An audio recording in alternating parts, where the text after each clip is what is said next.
When you look at your match history, you see probably a good average with great stats overall, but here is one thing that's making you feel frustrated. You realize it has become so hard to finish first consistently compared to other sets. You might feel the only way to finish first is to high roll like never, and even if the luck is on your side, it's not guaranteed you are the last one standing in your lobby. But then, does that mean the rank 1 ward is simply the luckiest man alive? Obviously, it's not. So what if I told you everyone below Grandmaster consistently make one mistake that stops them from properly capping their board properly and reaching the very late game with all the resources necessary to beat their opponents? For those who don't know me, I've been challenger many times and regularly create guides on YouTube and Tacter.com where you can find written formats of my guides if you prefer this format. It's completely free, you just need to click on the link in the description. Tacter is also the sponsor of my channel and I thank them for helping me create TFT content. So now let's talk about overrolling, what it means, how it hurts your scores and how to fix it. Overrolling, you might have heard about it, or not at all, but what does it mean exactly? It usually describes a situation in a game where a player spends too much gold on the roll button to find specific units while he could have saved this gold because he was strong already. These situations often happen during stage 4 when people are level 8 and are trying to find their focus units. This is a little bit abstract, so let me illustrate this with an example. Let's say your friend is running a 10km marathon, or miles if you prefer, and around the 7th kilometer he starts accelerating quite a bit because he wants to catch up the front runners. Until now you consider this strategy to be good because you want to see your friend finish first, obviously. But after he caught up with the front runners, you see he doesn't slow down, it keeps adding more and more speed, and you start thinking that he should slow down to save soft energy for the very late game of the marathon. In TFT it's kinda similar. During stage 4 it's essential to roll more aggressively because you need to have a board that can compete with the front runners. You need to find your focus units, you need to find your 2-star units. But once you have a board that's powerful enough to win fights and save HP, the mistake of over-rolling is to keep on rolling too deep for upgrades where you could save up your econ back to 50 and play the late game with proper resources to finish first. Let's now use a proper TFT example. Let's say you are playing Ari Sentinel because at the moment I'm recording this, it's the dominant comp of the meta. Let's say after rolling down at stage 4-2, you have this board with a headliner Mordekaiser and only one Ari and one Blitzcrank. You have no copies of them on your bench, meaning you are kinda far from making 2 stars. This is obviously not the best case scenario you wish you had after rolling down at level 8, but this is the best board you could have made with your shops. And it might be tempting to roll every single round to find your upgrades, but unfortunately you are contested because this is the best comp of the meta and some other people already took out copies of Ari and Blitzcrank. However, because this comp is so broken right now and also you happen to have god tier omens like the one in these examples, you are still winning your fights during stage 4. You don't have your upgrades, but you're still winning, and that's the most important point. Now let's imagine 2 scenarios. The first one is when you roll every single turn to find Ari 2 and Blitzcrank 2. Since you don't have any interest in gold because you're rolling every turn, you earn between 6 and 8 gold per turn thanks to your win streak. The other scenario is where you decide to build back your economy and you never roll until you reach 50 gold again. In the first scenario, if you look at probabilities, you will most likely never find your 2-star units before stage 6. According to this tool, if there are 5 Ari taken by players, then you have only a 50% chance to find 2 other copies of Ari if you roll 100 gold at level 8. The probability drops at 20% if you have only 50 gold to roll at level 8. Now let's look at the other scenario. You decide to econ as much as you can so you can push level 9 at around stage 5-5 with a good amount of gold to roll after pushing. And with 50 gold, you have a 50% chance to find the 2 copies that are missing to make your 2-star Ari or Blitzcrank. So now you might ask, isn't it the same thing then? Why bother going level 9 when you can have the same odds if you stay level 8 forever? The thing is, there is a huge opportunity cost to stay level 7. The most obvious is when we consider 5 cost units. If you play Ari, you know for sure how important Sona is and Ila is as well. And your odds of finding them at level 8 are very low. But it doesn't stop there. Let's not forget that at level 9 you have a 98% chance to find a full cost headliner. So it will be very likely for you to find Ari headliner or Blitzcrank after you sell your Mordekaiser headliner. Obviously, you have to make sure you have enough copies of Ari and Blitzcrank in the pool so you can find the headliner. So now let's simply look at the stats. Once again, if you're level 8 and contested on Ari and Blitzcrank, you can spend 150 gold and only have a 67% chance of finding any of them. But if you're level 9, you need to spend 28 gold to have a 50% chance to find exactly Ari Spellweaver or Blitzcrank Sentinel, which are basically the best headliners you want. In the end, if you decide not to roll because you are already winning most of the fights to rebuild your economy to push level 9, then you will most likely end up with a much better board. But obviously there are also situations when you have to roll down every turn, or you will simply lose the game, and the hard part is to learn when you need to roll or to save your gold during stage 4. So now let's talk about the most important part of the video. If you feel you've made this mistake multiple times, how can you easily fix it?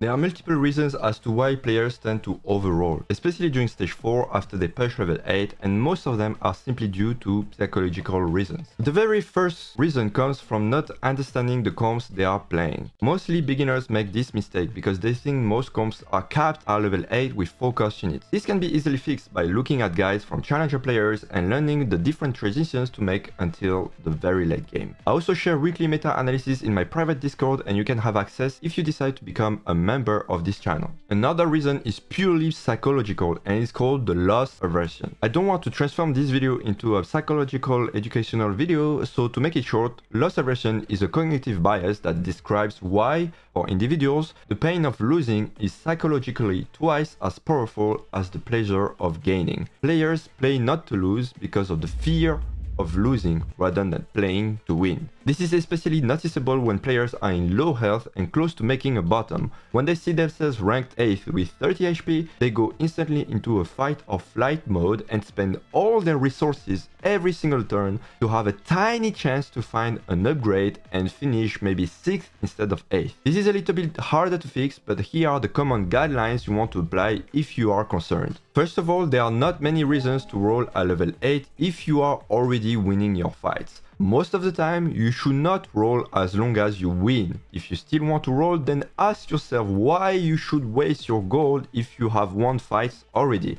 And if you can't find a good reason, then simply don't roll and save your gold. Then think whether it's hard or not to upgrade your board at level 8. If you have 5 pairs of champions sitting on your bench, you're very likely to hit something if you roll a couple of times. If you are far from your upgrade or you need to find 5 cost units to make your board significantly stronger, you might need to save up your gold to roll at least 50 gold to find them. Then finally, think about your health. As long as you are above 20 HP, you can still lose a fight and not lose the game. This is the sweet spot for you, and you should not panic. Instead, it is the moment for you to greed as much as you can, so when you are going to lose a fight, you will have enough resources to push or roll and try to cap out your board as much as you can before the last fight. Yes, I know, it is very uncomfortable, but this is what you have to do if you play to win instead of playing not to lose.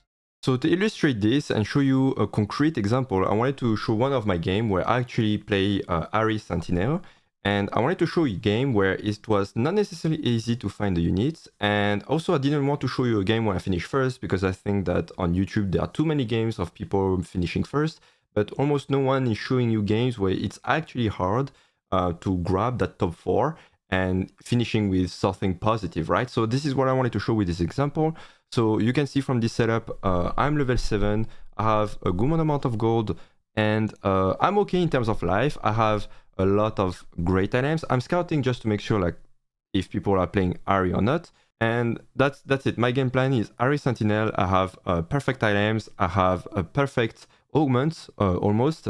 And I have basically the best setup only if I hit my units. And I'm not that contested. I am a little bit contested, as you can see the Blitzcrank 2 and Ari2 in front of me. But if I remember correctly, that was the only guy that contested me. So here I pick Little Buddies because obviously that's the best augment for this comp. And I roll. I buy the Lulu because obviously if you don't find Ari, you play Lulu instead. And I keep on rolling, and I'm already like at 2 gold and I have literally nothing to do. So this is the spot where it's a little bit difficult. I find headliner Dazzler, was it Dazzler? Yeah, Dazzler, Twisted Fate. Obviously, this is not the best headliner I want, but like, and I cannot play Twisted Fate for the rest of the game because simply I don't have the package around Twisted Fate, which is Nami, Tariq, Blitzcrank, you know, like the disco users. But I still play what I have, basically. I also have Blue Buff, but Blue Buff is not a good Adem on TF. So instead, I just try to play with what I have. This is the strongest board I could have made at this moment with my team, and I'm winning fights. I know that the other guy already found RA2, Blitzcrank 2, so I basically tried my best. I found a lucky Sona that helps me to cap my board, but you know, from this point, I feel like I have 48 HP. I have a board that's strong enough to win fights. I don't have the strongest board I wanted to have, obviously, because I want Ari, but that's what happens with TFT. I just do whatever I can, right? So I play with Twisted Fate. Fast forward, I save my gold as much as I can. I cannot save that much because obviously Sona costs quite a lot, and same with Twisted Fate, so I can't save as much as I wish I would. But this is what I do instead of rolling every turn, especially that if I want to find a headliner Ari or headliner Blitzcrank, I have to sell my Twisted Fate. So it's too much of a gamble. I cannot sell my Twisted Fate and hope to get something better in like 10 gold. It doesn't happen. So here's my plan in PvE. I kinda realize that my icon is still too low. I cannot push level 9 from this spot. I will never be able to push level 9 with this board because I will lose fights if I keep this board. So I sell my Twisted Fate, and here I have like 40 gold to roll, and eventually I found the Ari. But if I were donkey rolling every turn, I would not have 40 gold at this moment, so my chances to find Ari were very low. And from this spot, I don't have much more to show except the fact that I finished 4th in this game because I finally managed to get a comp that's still not most optimized. I still don't have my 6 Sentinels, I don't have my Blitzcrank and all of that. But I did manage to find relevant units because I saved my gold and I saved as much HP as I could, and I was able to cap my board a little bit more thinking simply because I had more gold. That's pretty much it. At the end of the day, most players never finish first because they don't manage their resources properly during stage 4 after they push level 8. I see many Grandmasters players making this mistake, and most Challenger players I know always check themselves whether they made this mistake or not. This is not perfect science behind it, but the only thing I want to say is be greedy with your gold. Don't try to find everything in one turn, and instead plan your next 2 or 3 moves while most people are panicking because they are below 40 HP. It is going to be uncomfortable at first, but trust me, you will make boards that are so capped, people will start thinking you're simply high rolling every game. Tell me in the comments if this kind of video where I only focus on one specific matter is interesting or not. My goal is to make a series of different types of video where I really focus on one point, and little by little you guys can have a lot of skills in TFT and just grow and have more fun and be more competitive on TFT. Also try to focus on things that no one talks about because I find this kind of information very difficult to find and very difficult to apply as well in your games. Until the next video, see you at the top of the ladder.